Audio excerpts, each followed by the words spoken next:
Is it weird that I was listening to you before talking to you because I was watching YouTube and I was watching one of your Let's Play videos? I'm just glad that I'm always on your mind, McClain. You occupy space in my head for some reason.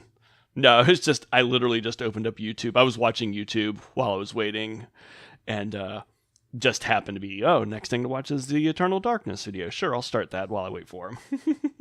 I've been watching a lot of YouTube the past couple days. I got really, really into flat Earth videos. Oh, those are adorable. I am mesmerized. Adorable's a good word for it. Because usually when you get into this, like, credulous science territory, I get mad about stuff. Mm-hmm. I find that I don't get mad at the flat Earth people. I think we're kind of on the same page because, like, climate science deniers and anti-vaxxers, like, I just want to punch them in the but something about flat earthers is just like, oh, that's just adorably ignorant. And you go through all this trouble trying to prove your weird theory because you personally can't see the earth curve from your back porch. I don't know what it is. It's like, maybe part of it is because, like, the flat Earth theory is kind of harmless. Like, it's not hurting anybody. It doesn't really have the potential to hurt anybody, as long as none of them are pilots. That would be horrifying if there were flat earth pilots out there. That is a demographic I would want to meet. The flat earth pilot.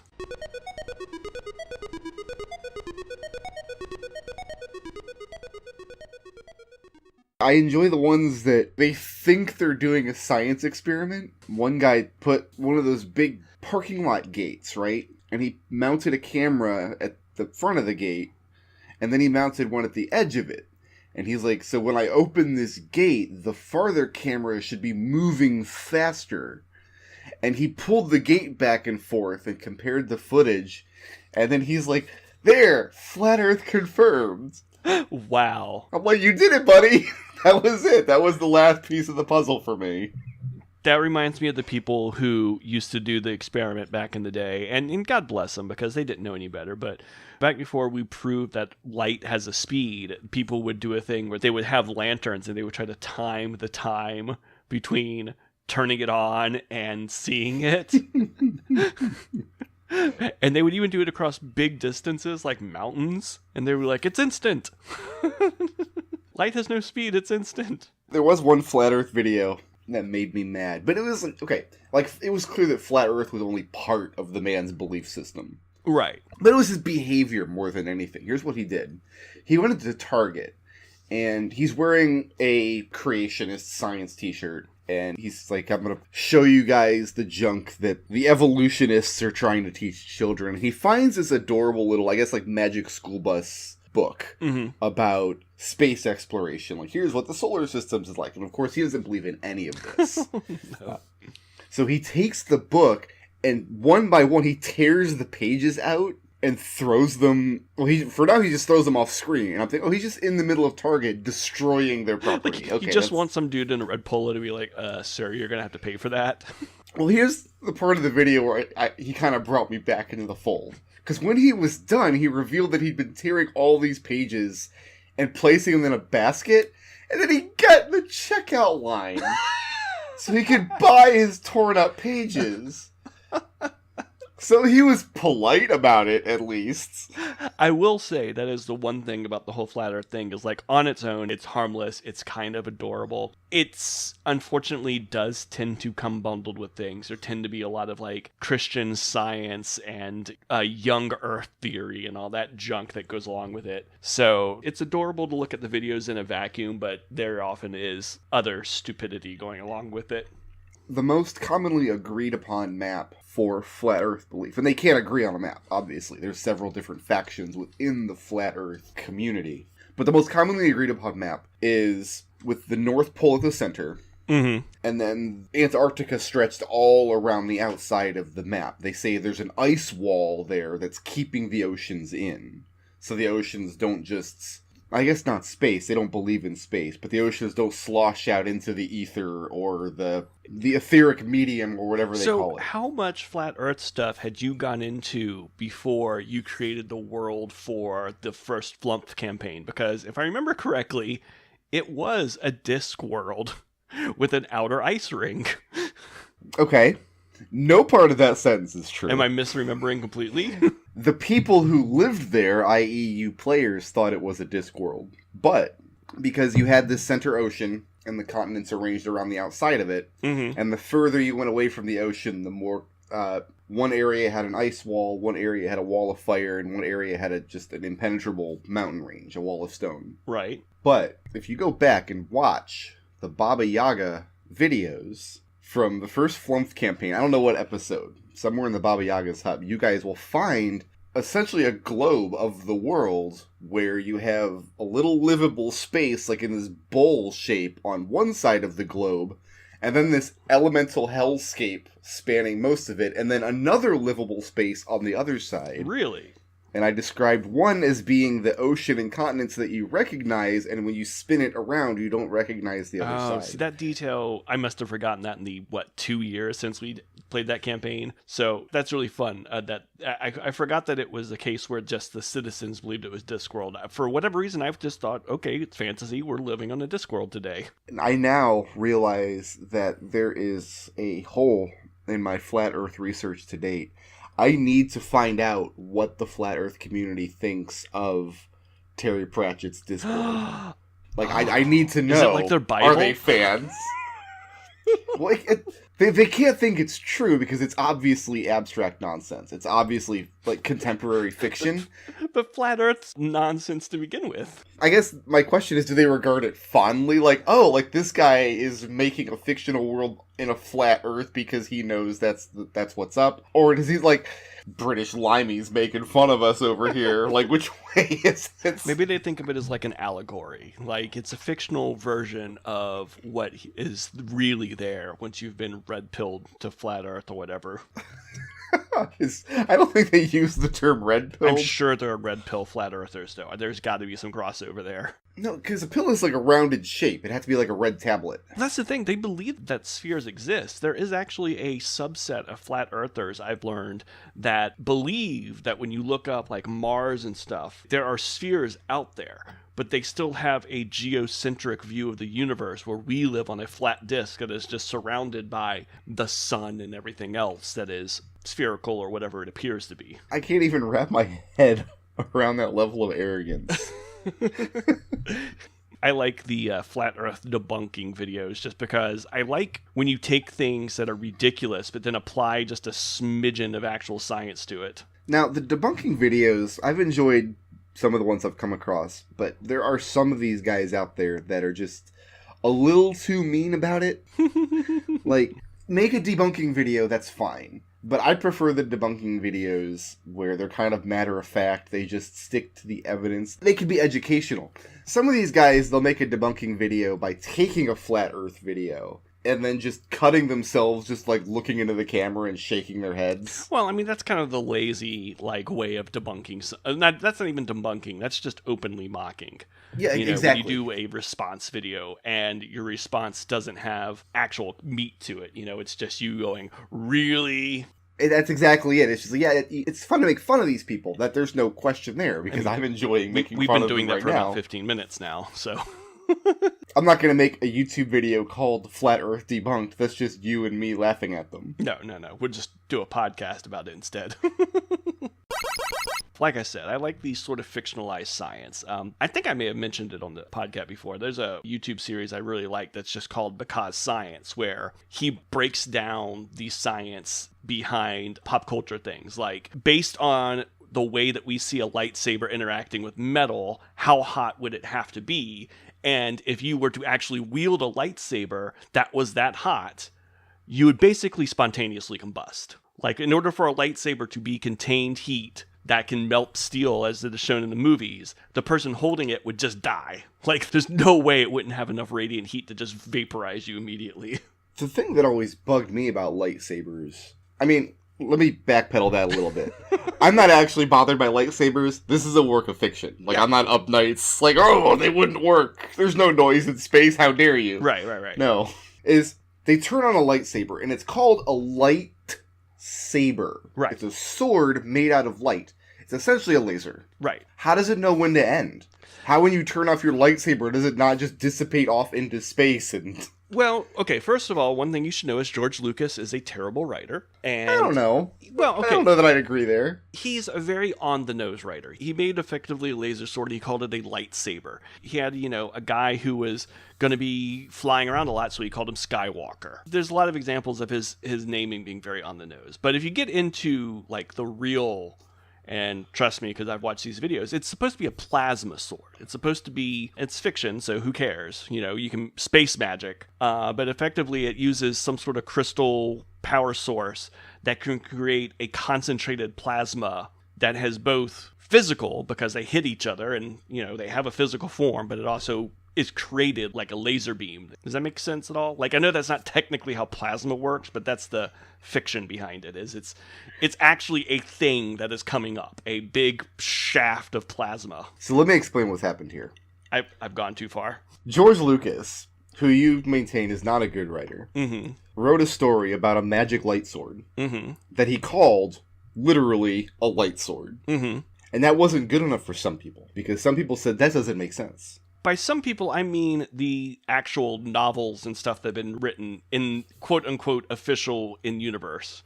Yeah, me too. Those are the people I'm talking about. Those are the people that went and saw Star Wars and was like, you know what, that movie was a ripping good time, but there's something about that light sword that doesn't make sense. It must not be light.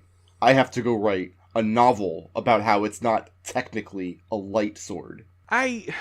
Here's the thing. I don't know where canon and non-canon begins and ends with Star Wars. It's apparently a very contentious thing. For one thing, a lot of the stuff that's going on now with the Disney movies apparently is wiping out huge swaths of what used to be considered canon.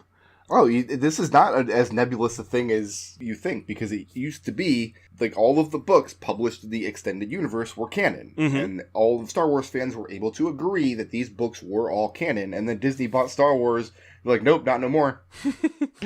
The idea is the only things that are canon are the 6 movies that came out before Disney got a hold of it, and nothing else. And then everything that's been made since, yeah. I think the only thing that counts now, as far as the quote-unquote Disney canon, or whatever you would call it, is the movies, what's been actually put on film. Because they've added 2 movies so far, plus a couple of side movies. Believe it or not, I actually am not a Star Wars super fan. I've seen all the movies, but I'm not one of these Wikipedia type guys. That's what their wiki is called, apparently, is Wikipedia, which I kind of... Is that not adorable, though? That is. Does that not endear you to the Star Wars camp? It really does. So what I'm looking at right now is, so apparently lightsabers are supposedly powered by something called kyber crystals. I have no idea if any of this ever appears in the movies, or if this is just stuff that was in books that are of questionable canon now. You can't quote me on this. I'm gonna. Because I'm not a Star Wars fan.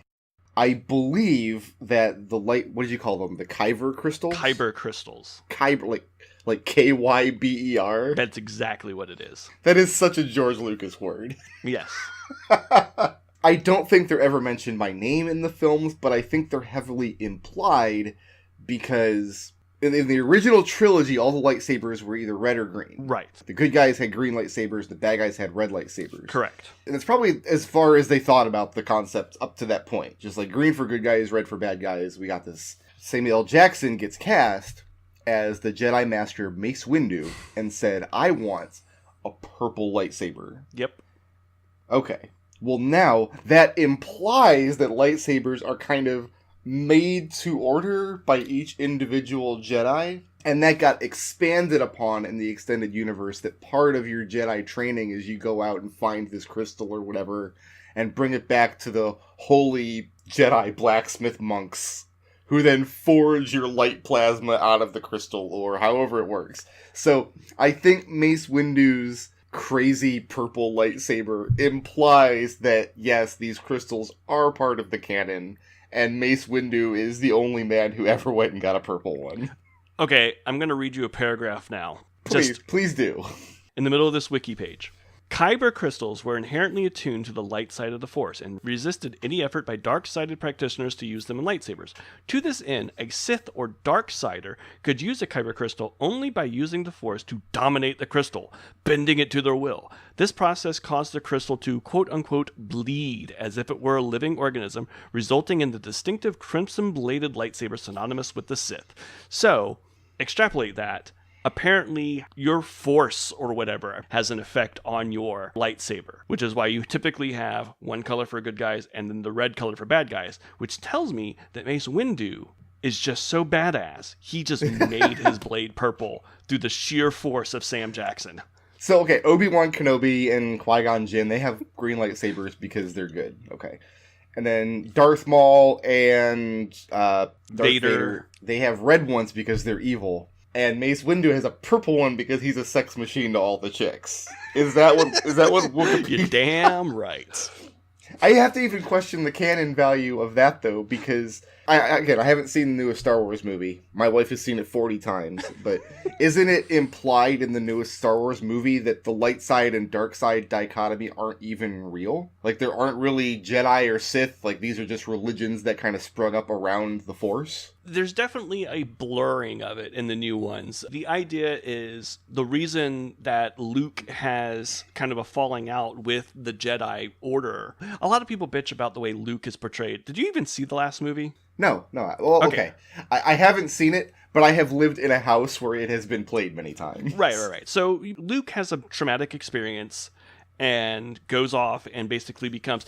It's a cycle story. He becomes Yoda, basically. Mm-hmm. He goes off and is like isolating himself and basically says the Jedi are gone. There are no more Jedi. Girl Jedi goes looking for training, and it's just recycling the Yoda story, which is good and bad. It's recycling Yoda. It's also recycling Obi-Wan. Yeah, it's showing a cycle with these Jedi Masters, which is an interesting storyteller tactic. Some people say it's lazy. I think it's interesting to see this happen to Luke, because he's the first one you saw from the beginning. You know, you saw his rise and fall, kind of. But at any rate, he's kind of like... There's kind of an implication that there's not really a dark side and a light side. That his problem with the Jedi is everything was so black and white, and they kind of let things go to hell because they were like good guys versus bad guys. I'm not explaining this super well, but yeah, you're more or less right. No, I think you nailed it. I think what they did is they hired Mark Hamill to make an in-universe commentary on the original, on the prequel trilogy. Right. And you get some weird things, like I think Kylo Ren, who is the new bad guy, I think his lightsaber, even though it looks red, it's kind of orangey? Or is it just red? I can't remember now. Which one is Ren the bad guy? Is he the kid that doesn't shower? Oh no, his blade is freaking red. What am I thinking of? I do recall seeing one of the original trailers where the bad guy pulls out his lightsaber, and then he hits a button or something, and he gets a little lightsaber crossguard. Like he's got a lightsaber claymore now. Mm-hmm. And I'm like, oh, how wonderful. They're just admitting that they're stupid now. Well, here's the thing. Why haven't they had crossguards before? That makes total sense. If you look at the way, I guess they're originally styled on samurai swords. It's a 7th samurai kind of thing. But if you look at the way lightsabers are designed, you think that they would be a pretty common move to hilt lock and then just go whoosh, straight down the hilt on somebody, you know? Okay, I hear you. Yeah, let's make crossguards for lightsabers. Let's do that. That sounds like a good safety feature that lightsabers should have. Mm-hmm. Let's make the crossguards out of the same material that the handle is made of. Let's not make a crossguard out of the purple hot plasma that can melt spaceship walls. I don't know that the handle can block the lightsaber. The idea is the lightsaber will go through basically any metal in their universe. Then what's the handle made out of? There's got to be a Wikipedia page on this. Somebody's answered this question. You know what? I will do some hardcore lightsaber research. Is that what the white people in Avatar were trying to mine from that planet? They're trying to find the one alloy they can make lightsabers with? Was Avatar a Star Wars prequel before the prequels? Let's see. Are Star Wars hilts made out of unobtainium? McClain. Yes? We have to stop talking about Star Wars now.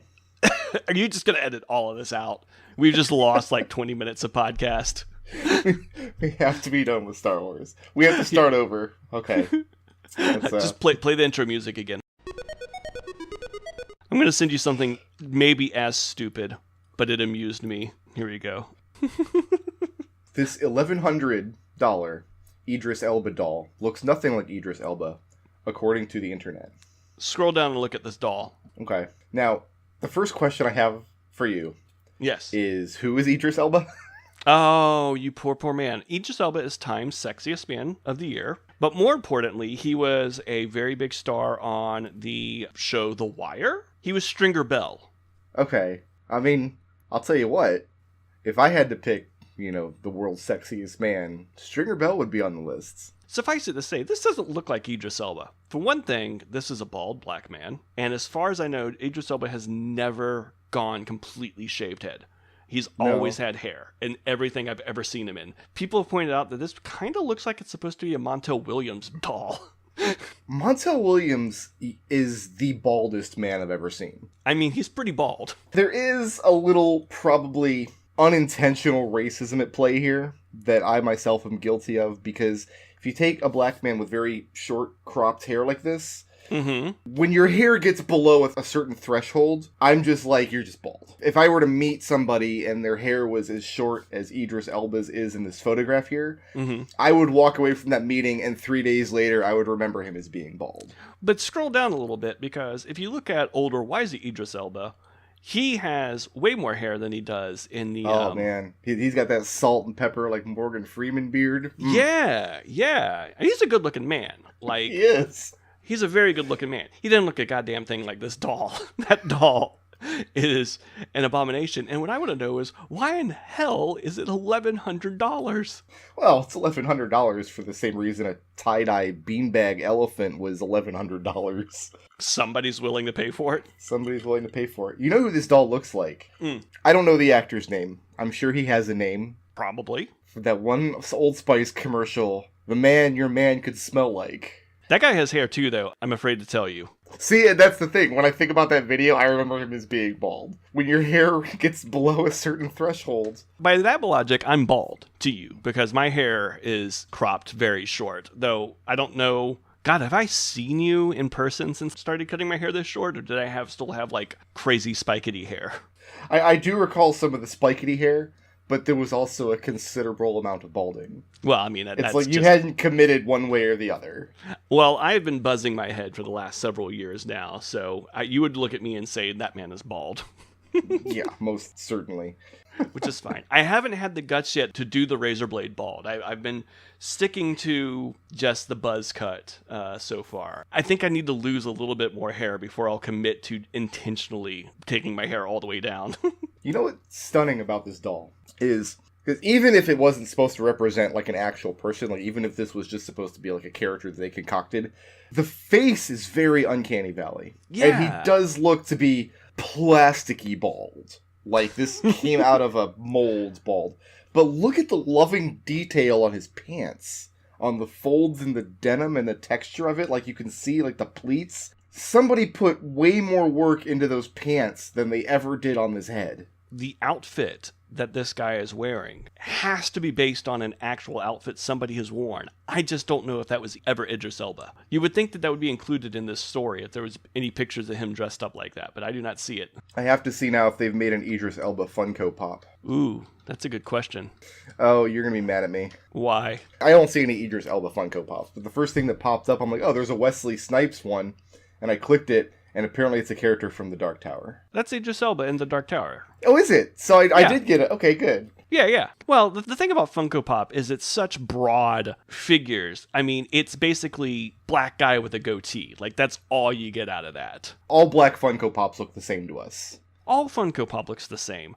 That Matthew McConaughey right next to him, I could not tell you if that was Matthew McConaughey or Harry Potter or anybody else. Like, they all look the same. That would have improved the Harry Potter movies dramatically if Matthew McConaughey had been cast. All right, Voldemort. I will say the Dark Tower movie, I think if you never read the books, you would enjoy the Dark Tower as like this is on Netflix, let's turn this on one afternoon kind of thing. Like, it is kind of a Sunday afternoon popcorn flick. The problem is they put a lot of stuff in there for the people who read the books, but it's just going to piss them off. Does that bother you when you watch movies after you've read the book? Like, you want more book material in there? It depends. It really depends on the book and the movie. Like, I read... Okay, so my order of Harry Potter, this is the best point of reference I have. I watched the first 3 Harry Potter movies, and then read all the books, and then watched the rest of the movies. So, I don't think I would have gotten through the first 2 Harry Potter books if I just sat down and read them one day. I didn't find the books that interesting. But the movies were good enough that I got invested and was like, okay, I'm going to get through this. Then kind of the opposite happened. Once I read the books and then watched the movies, I was like, these movies are good. And I don't dislike them for not including stuff in the book. I just feel like there's stuff that if you didn't read the books, you're going to be lost. I feel like the movies worked as a supplement to the books rather than being their own thing and standing on their own. I have the exact same feeling about the Harry Potter movies. It's one of the things I don't like about them, but I've learned over the years that my interpretation of these movies is not the common one. I saw the first movie as well. That was the first introduction to the series, and then I read, not all of the books had been published at that point, but I read the ones that had been published. And then the second movie came out. I remember watching that second movie and thinking, if I hadn't just read this book, there's no way I'd be able to follow on screen. Right. But then you hadn't read any of the books, and you followed the second movie just fine. Yeah, I did, but I felt like I understood it better when I read the books. But also the first 3 books aren't as complicated. The ones that I really, really sweat is like, there's some details in like the 5th, 6th, and 7th books that if you just saw the movies in a vacuum, I think you're going to be lost. I don't know if Rowling's lawyers are listening, but I'm going to go ahead and just spoil her dirty little secret. Those books are not complicated. They're just long. They're not complicated books at all. They're very, very simple stories. And I think that's why I get that sensation of, how could you possibly follow these movies if you haven't read the book? It's because she puts in all these little details and strings them along in the books that are really easy to film in passing. Yeah. Like little details in the background or little details in the dialogue that don't augment the story at all. They're just like train spotter stuff. They're like, I recognize that. Yeah, I think the problem is, and you get this with a lot of things that are being kind of done concurrently. I think that what happened was there were things that were left out of the movies that became maybe more important later on, and then the movies had to kind of shoehorn the way back in there. Like one in particular, there's this mirror that is really significant in the last book.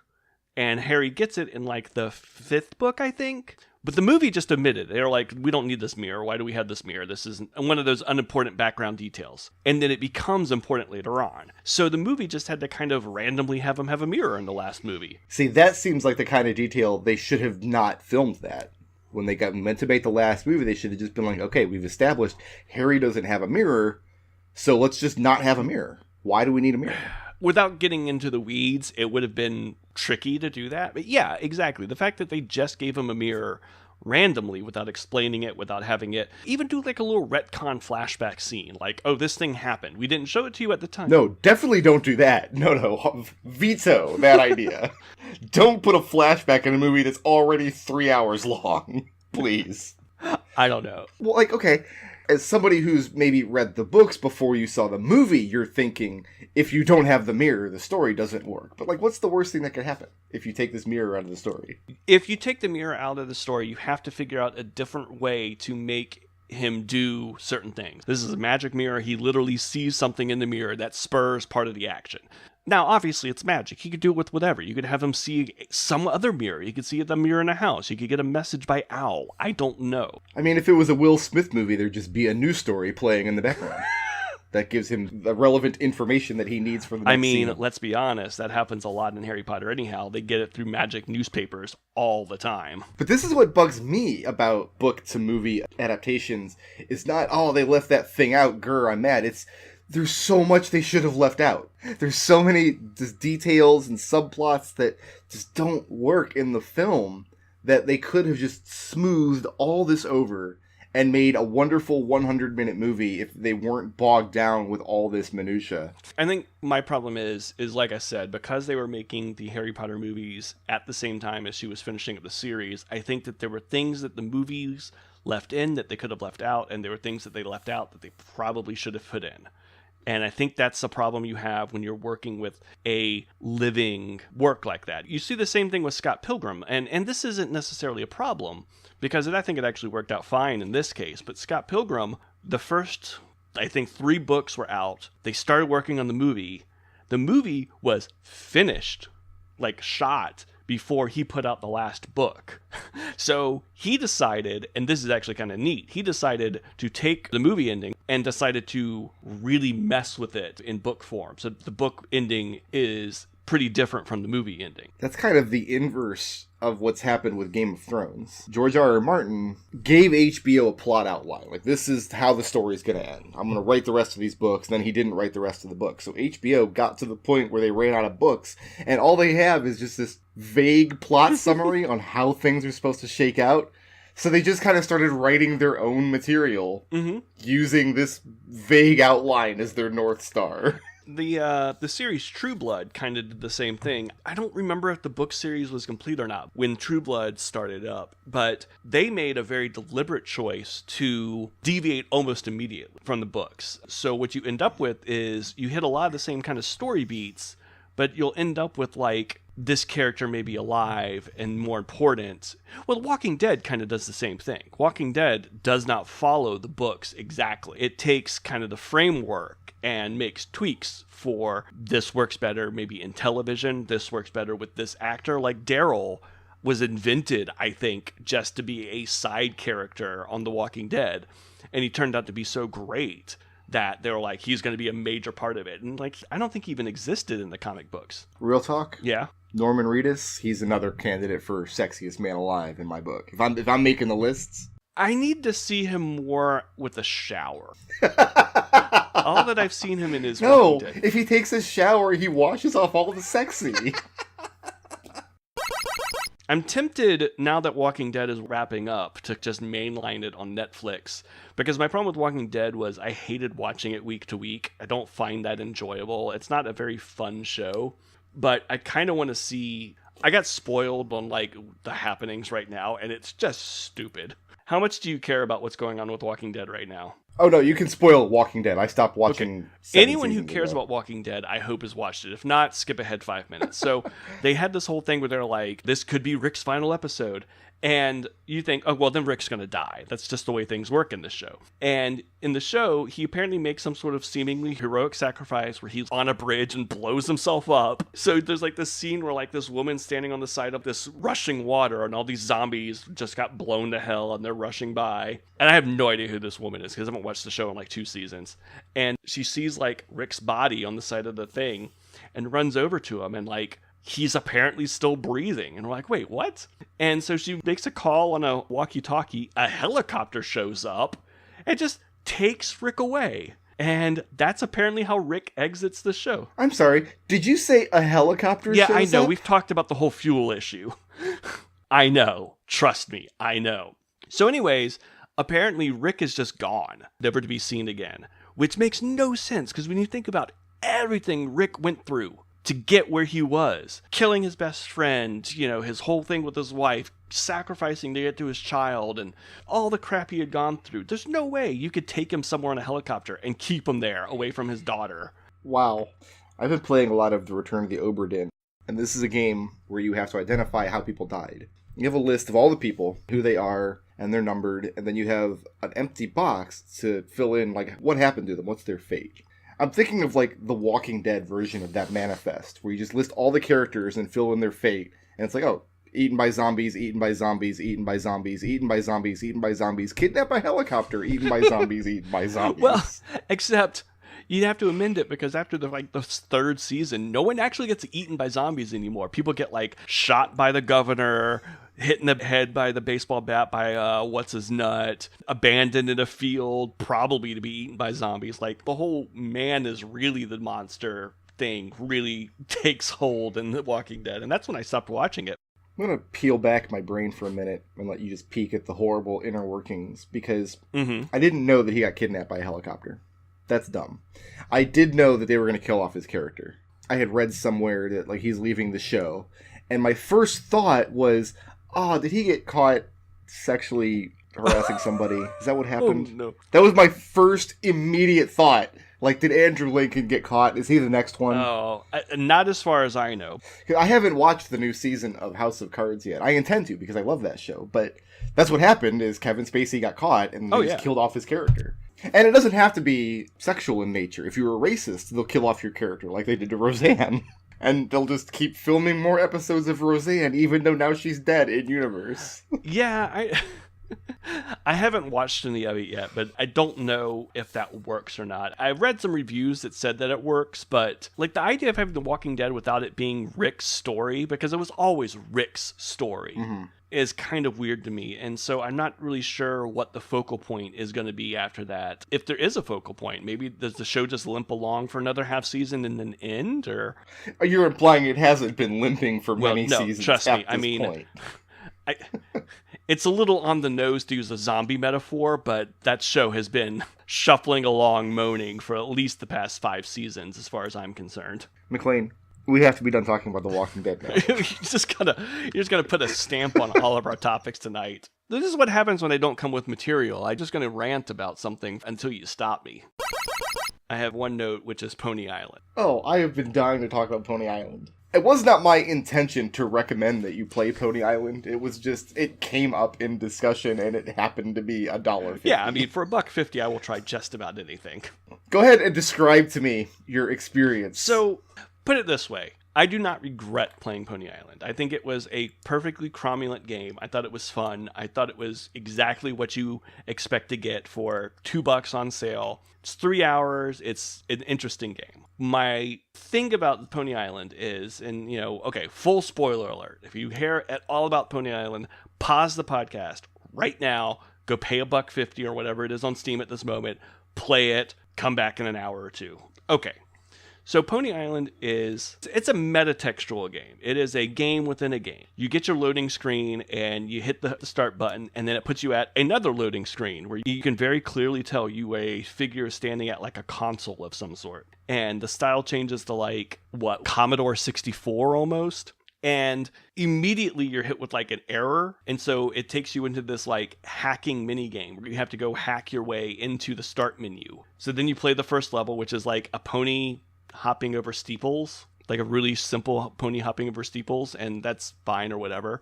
And basically, long story short, you keep hacking your way because the game keeps breaking until you have to like cheat your way, and then Satan yells at you. More or less. He yells a lot. Yeah. I think my experience with Pony Island is similar to your experience with Undertale in this way, because I remember when you were playing Undertale, you were like, I've played a ton of RPGs with morality systems and with alternative combat systems where you talk to people and stuff. You're like, I've kind of played this before. And that's kind of how I felt about Pony Island. I've played a ton of metatextual game within a game, or the game is talking at you, or there's a crazy demon within the game that's fighting against you. I feel like I've played a lot of those kind of games. And Pony Island is fine, it's good. The problem I had with it is I didn't super enjoy the actual gamey parts of it. No, you can't. Right. I actually thought all the little textual stuff was cool. I like that kind of narrative. I like you're trapped within the game, because there's they do some cool stuff with it visually. There's a part where like, I think the game gets mad at you, Satan gets mad at you, so he like hits you with knockout gas, and like for a second, you see like an entire arcade just fade away from you. Like you've been standing at an arcade console for a minute and it's like, oh, weird. But I did not enjoy it enough to care to find all the secrets, because I was like, I don't feel like going through all this text and playing this very simple pony jumpy laser game to figure out where I missed a turn to find the next Satan riddle. So, I mean, the game sucks, because there's actually 2 gameplay loops. There's the one where you play the pony that jumps over fences, and then there's the one with like the hacking minigame stuff. And those are both terrible. Oh, yeah. Even as browser games, like, they couldn't hold your attention for longer than a minute or 2. No. But you're right, it does feel very much like, oh, I've played this before. Yeah. Because everybody's doing this metatextual narrative stuff. But somehow, the combination of all these 3 things together makes it just barely good enough to hold your interest for the duration of its runtime. Yeah. And like I said, it does some interesting things. I do like the visual style quite a bit. I think that of this style of game, it's one of the better looking ones for sure. I think that the way it uses the engine behind all that actually is done pretty well. The simplified pony jumping laser thing was just not hold my attention at all. And I think, like, if you were to sit down with the developer of the game and make that criticism, like, he'd hold up his finger, aha, but that was the point. It's meant to feel like, and like, yeah, I get it. You're very clever, but when you purposely design a game to be boring to make a point, congratulations, you've designed a boring game. Well, and the hacking stuff, while it was not the most extreme thing in the world, the hacking bits were actually pretty interesting. They got a little tedious, but when you beat the game, you get like a chapter menu or whatever. And I was like, okay, maybe I'll go back and revisit some stuff, just to see where. And I found I found the part where you can talk to Baphomet or whatever the guy's name is called. And I was like, oh, I figured out his password. Okay, that was easy. But then I was like, I don't feel like going through this long map with like 18 of these pony jumpy stages again.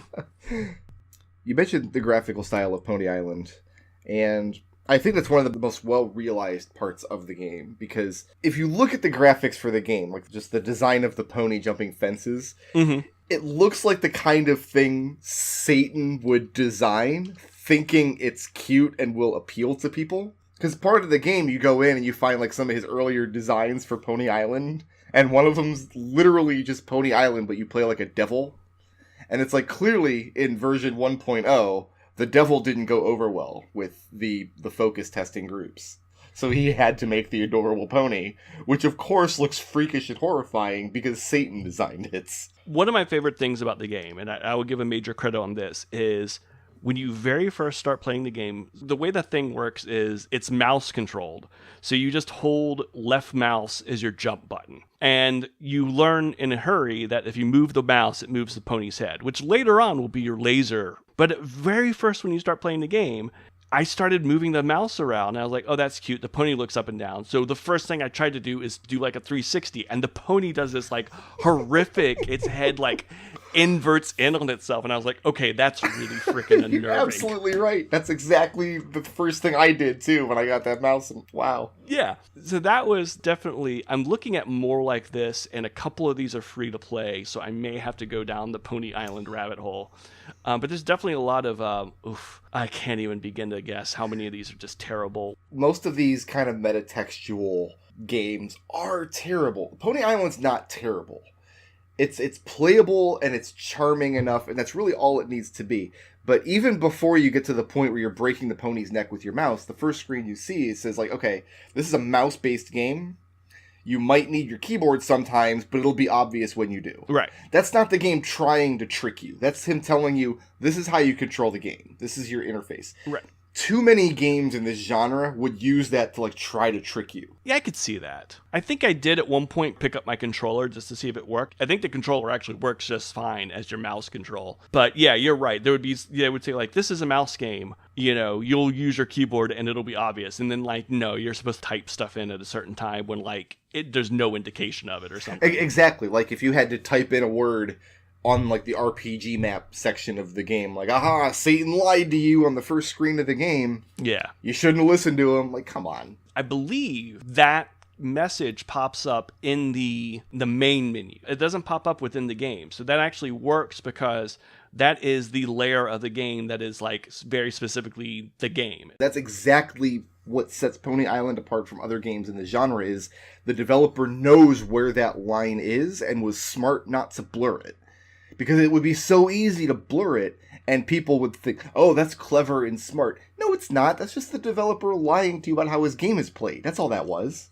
That's not clever. Pony Island guy apparently has some other games. He like advertises it on the the Pony Island things. Here's my other games. So I don't know if I'd want to try going down another path with him or not. As enjoyable as my time was with Pony Island, it was also very kind of forgettable. Like, it's not going to stick with you. It's like you eat half a bag of Cheetos and you're kind of done. A missed opportunity might have been, because there's no Steam Workshop available for Pony Island, so you can't play Pony Island with the My Little Ponies McClain as much as you would like to. Oh, that was all I wanted. I'm just now thinking about how horrifying that the game would somehow figure out a way to make that. Like, you would download a skin, and it would literally, like, drape on it loose skin or something. McClain. Yes. Happy Thanksgiving, my friend. It is, the week before Thanksgiving, so it will have been Thanksgiving most likely when this comes out. If I play my cards right, I might actually be able to upload this episode on Thanksgiving, and everybody will have that to listen to after they've eaten. Well, hopefully future Brickroad is full of turkey right now and having fun. How do you guys do Thanksgiving? Since do you guys go visit family, or do you just kind of do your own thing? So, as a young married couple, for years, the status quo is we have to have 2 Thanksgivings. Is that your deal? That is still my deal because both sets of in-laws are in town for good and ill. So yeah, we will most likely be doing 2 Thanksgivings. First of all, I'm sorry you have to go through that. Well, we don't do it on the same day. Oh. We did that once and it sucked. Do you do it on the same day? See, I think that even sounds worse because I love Thanksgiving. It is my favorite holiday in the year. I really, really enjoy it. I would never go that far. But when it's over, like, I want it to be over. I don't want to have Thanksgiving and then next week have another Thanksgiving. That does not sound fun to me. So this year, like most years, I actually have to work on Thanksgiving Day, but I work second shift. So what that means is on Thanksgiving, I'm going to go to my brother and sister-in-law's house, which is thankfully now 10 minutes away as opposed to the 40 minutes away it used to be. So we're going to go over to their house and stuff ourselves. They usually do kind of like a lunch, you know, the old Southern style dinner because I have to work in the evening. So I'll go over there and we'll eat. And then I'll go to work and be half asleep, but it's usually a super easy shift because... Oh, yeah, no, I worked the Thanksgiving shift for many years. I know exactly what you mean. Yeah. You kind of go in and pat your belly and lean back and just... The thing is if you're working on the Tuesday and Wednesday before Thanksgiving, like, you know your job is to try to make the Thanksgiving shift people have an easy night. So... most likely what I'll be doing is plugging in a couple of holes, things that couldn't have been done early, but for the most part, I'm hoping I'm just going in and babysitting.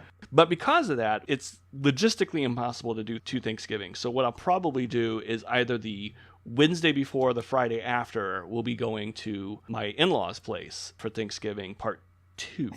And I'm actually okay with that because they do different Thanksgivings. Like, they both do turkeys different. They both have different sides. It's 2 very different experiences. Okay. Well, my perception growing up, because we had cousins that were older than us, so by the time we were in high school, they were getting married and having kids and whatnot. Mm-hmm.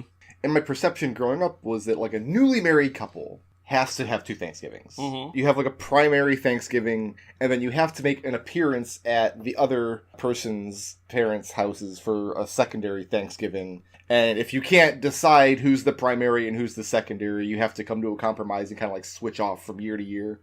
And this pattern would repeat until you have kids. And then you can just decide Thanksgiving is here now. Like, we're only taking our kids one place. Right. Or you can do it. I have a cousin who's just like, you know what? We have kids now. Thanksgiving is at our house. If you want to eat, this is where the food is. We're not driving all over creation with the kids. So part of me feels like you and your lady should be done with 2 Thanksgivings. Well, You have Junior now.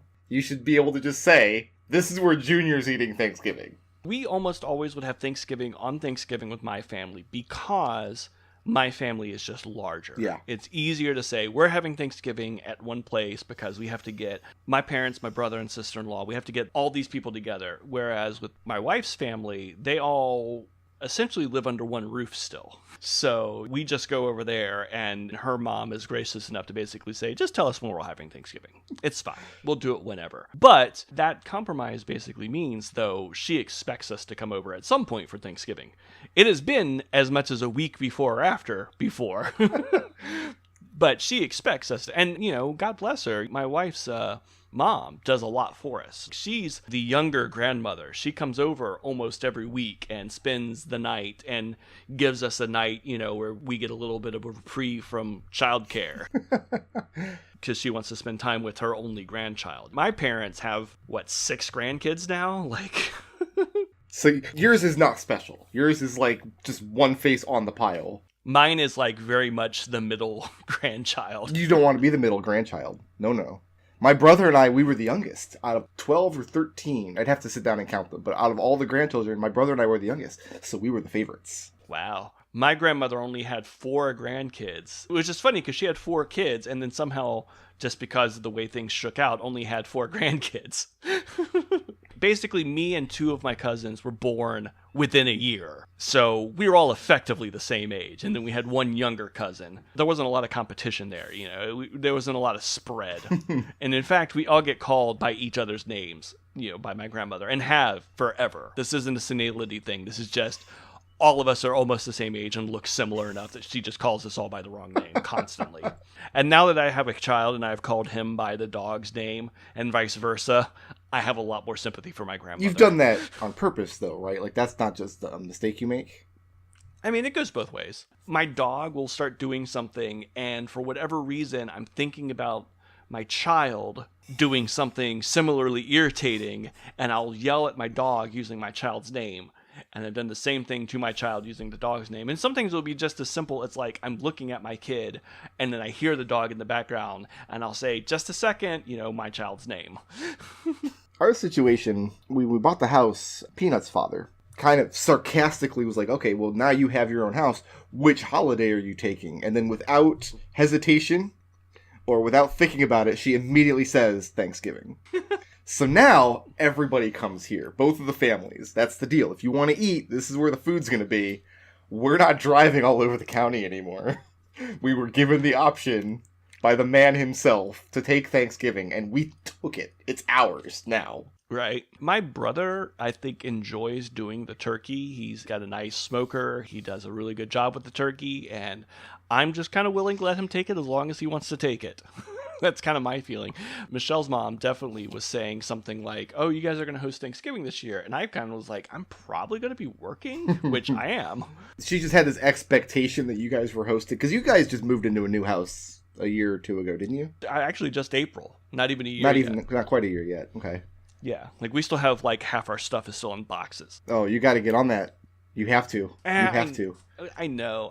We moved stuff out of our apartment into this house that we had never unpacked from the previous apartment, and it was shameful. We had a basement in our old house, and that basement is effectively just our garage right now. And it's really frustrating because we have not parked in our garage since we moved here, and it needs to be changed desperately. I have a life hack for you. This is for anybody out there who lives in a house that has a basement or an attic or garage that you use primarily for storage and nothing else. When you go to move out of that house, everything in that storage room, just burn it. You don't need any of that. It's been in a box in your garage for 7 years and you've never opened that box. There's nothing in that box that is relevant to your existence. Just burn it down. You would be right about 90% of that stuff. The problem is the 10% that I do want to keep that I have to then sort through, because there's absolutely so much stuff that I have no interest in ever looking at again, and I just need to get a dumpster and throw all of it away. But then there's going to be that one book, or that one movie, or that one box that has photographs that I forgot was down there, and I got to keep that stuff. You do not have a box of photographs. Oh, I have lots of boxes of photographs. What kind of millennial are you? Box of photographs. I'm not a millennial. I'm a Gen Xer. I'm officially the tail end of Gen X. I saw a chart earlier today. Is that what it comes with? If you're officially at the tail, you have to keep taking like Polaroids and put them in a photo album? I mean, I don't take film currently, but I mean, I got my first digital camera in 2005. Okay. I'm going to amend my life hack advice for you. Okay. Go get that photo album. Whatever's in there is apparently important. Transfer it to digital. Get it all scanned in somewhere. And then burn it. You don't need it.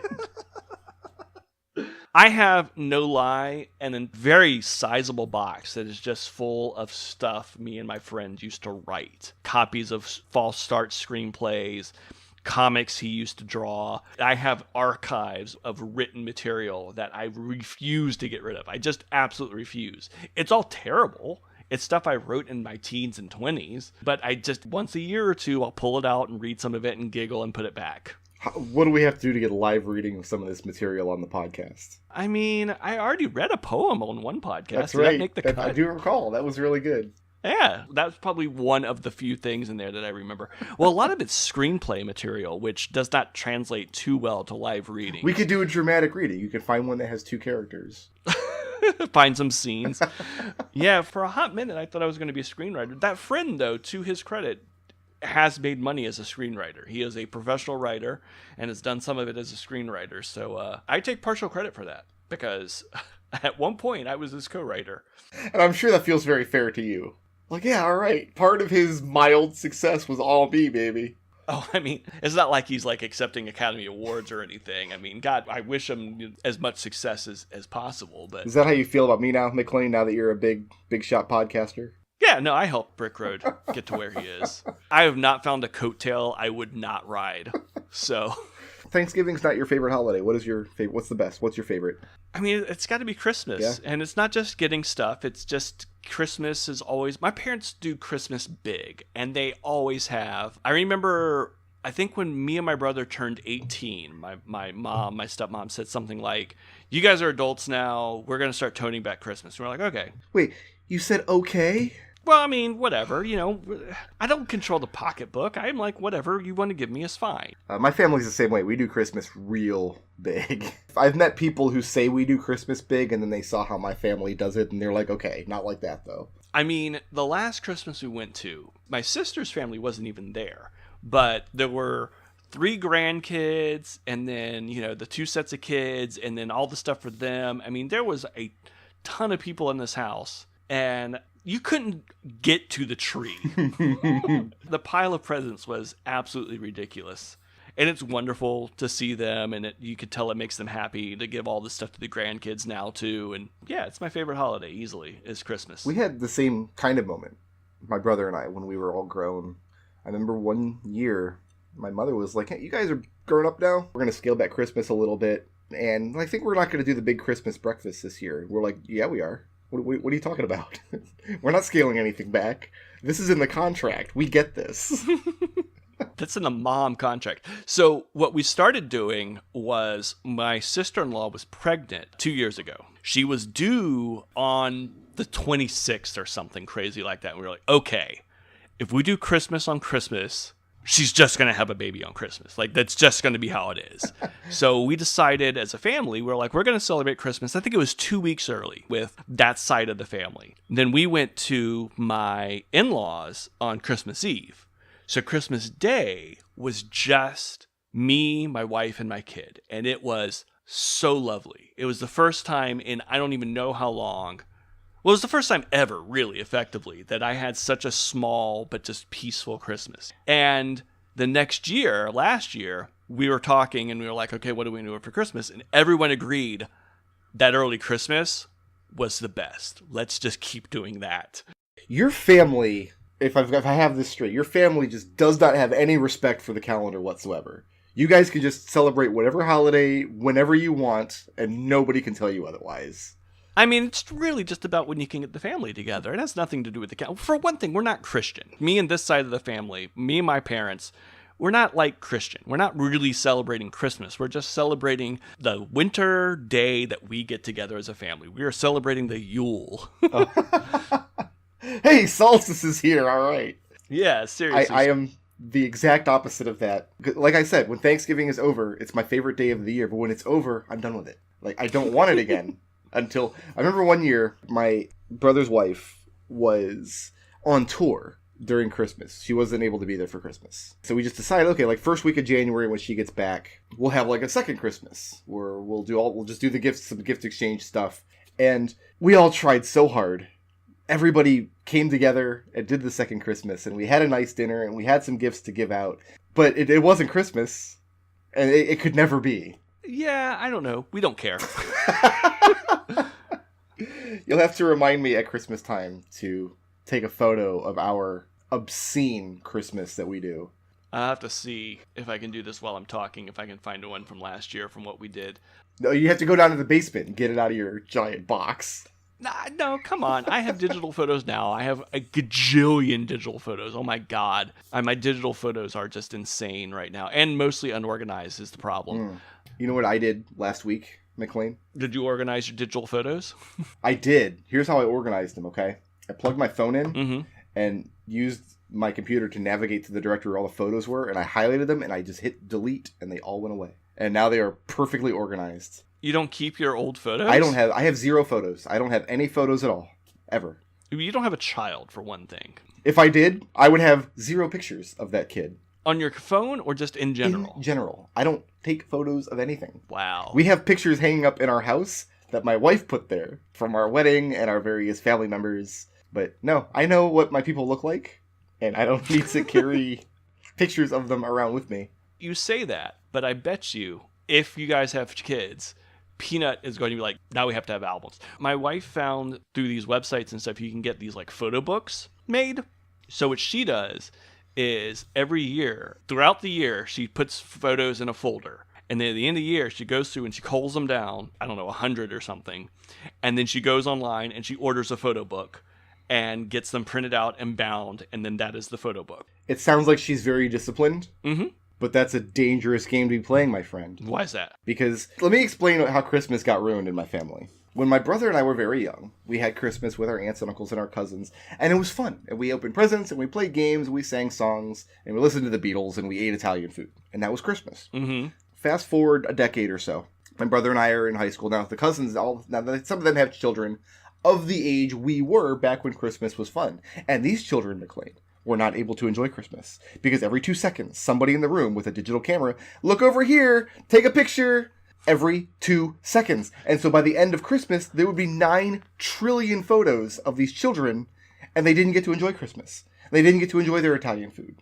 And now they have an entire stack of hundreds and hundreds of photos that nobody ever looks at, and Christmas was ruined forever, and Santa Claus is dead. Well, I mean, Santa Claus is a lie. Let's just be honest. He's not. He's Canadian. He's actually officially Canadian. Really? Wait, huh? What? Is this the thing that I missed? On the book, Santa Claus is a Canadian citizen. I thought he was German. I thought he was... No, the nation of Canada has decided, because geographically they are closest to the North Pole, that Santa Claus has a Canadian address. I mean, he is very nice. I'm sure this has been a point of some contention. I'm sure other countries would like to claim them, but I think Canada has a solid claim. One of our European listeners posted a comment about, he thought it was cute how I spoke of Denmark being like the Arctic tundra or something, when it's actually one of the more southern of the Scandinavian countries, apparently. I don't know geography. I was like, it's all too cold. I don't care. I'm a Georgia boy.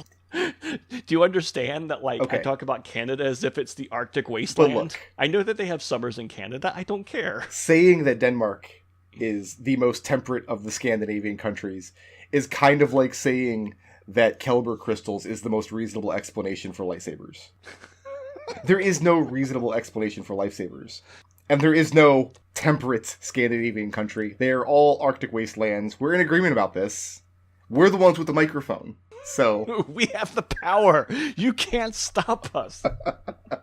Every year for Christmas, my mother has this ritual that she does for everybody in the family. And we have a huge family. We're talking 40, 50 people easily. She makes everybody a yearly family calendar. God. Where she collects pictures.